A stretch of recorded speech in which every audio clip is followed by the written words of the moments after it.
Hey everyone, and welcome back to the Daily Pastcast. Hit that like and subscribe button if you like what you're watching. Today, we're going to be diving into one of the weirdest and most mind-bending moments in history. A time when the British Empire literally lost 11 days.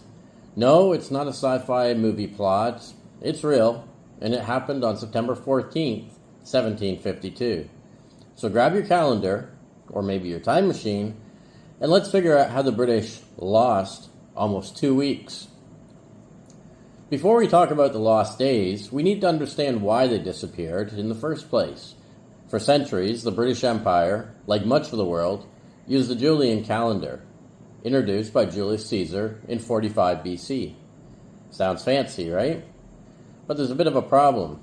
The Julian calendar was slightly off. It added a leap year every 4 years, but that made the calendar about 11 minutes and 14 seconds too long each year. Over time, these extra minutes added up.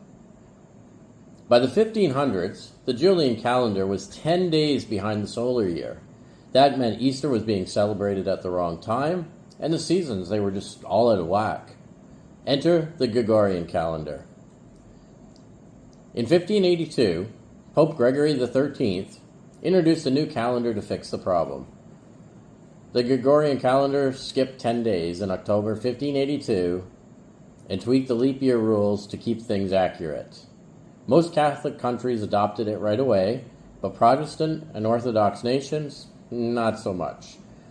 They saw it as a Catholic plot and stuck with the Julian calendar. But fast forward to 1752, and the British Empire was still using the old Julian calendar. But by then, they were 11 days behind the rest of Europe. That's right, 11 days. So they finally decided to make the switch. But that's where people got weird. To align to the Gregorian calendar, the British passed the New Calendar, New Style Act of 1750. The plan? Skip 11 days in September 1752.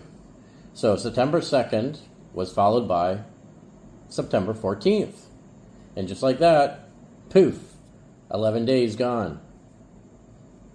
Now you might think, okay, it's just a calendar change. What's the big deal? But most people lost their minds. Imagine waking up and being told you've skipped almost 2 weeks. It was like the world's worst case of jet lag. And people were furious. Some thought the government had stolen their time.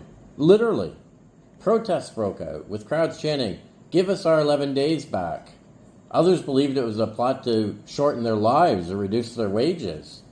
One popular rhyme from the time went, "Give us our 11 days," was the cry through the land, "We won't work for the government if they steal our time at hand." And it wasn't just the public. Lawyers, merchants, and even clergy were confused.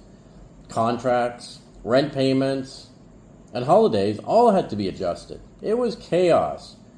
But here's the kicker. The British government, they didn't even compensate people for the lost days. No extra pay, no nothing. Ouch, that hurt. Despite the drama, the change stuck.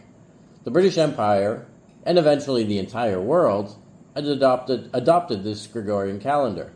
Today, it's the international standard, and we're all, well, mostly, on the same page. But those 11 days, they're still missing.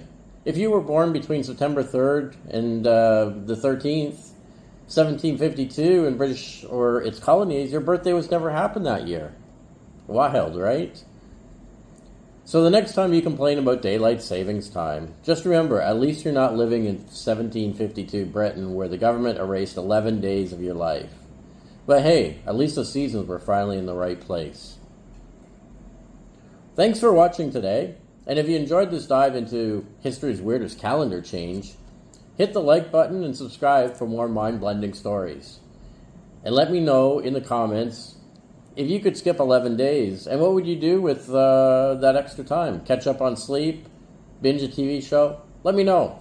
Until next time, stay curious, and don't let anyone steal your days.